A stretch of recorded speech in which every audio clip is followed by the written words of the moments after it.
Bizim cənub zonasında Məhərrəm ayı verilən ehsanlarda külçə yanında halva verilir. Milli mətbəximizdə buna süd çörəyi deyilir.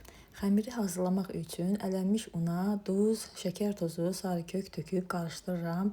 Əlavə edirəm yumurta, xama, maya, süd töküb, biraz qarışdırıb, əridilmiş kərə yağını töküb, xəmiri yoğurub, üzərini örtüb hardasa 1 saat mayalanmağa qoyuram. Mayalanan xəmiri istədiyimiz ölçüdə hissələrə ayırıb bir-bir kündələyib, üzərini salafanla örtüb 15 dəqiqə gözləyirəm.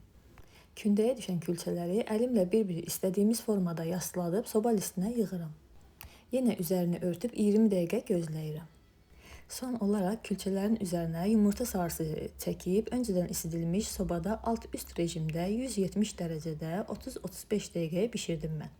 Amma sobalar fərqli olduğu üçün hər kəsin sobasında fərqli dərəcədə, fərqli dəqiqələrdə bişə bilər. Külçələrin bişdiyi özü yumuşaq, dadı da çox gözəldir. Allah Məhərrəm ayında verilən bütün ehsanları, dilənən bütün duaları qəbul etsin inşallah.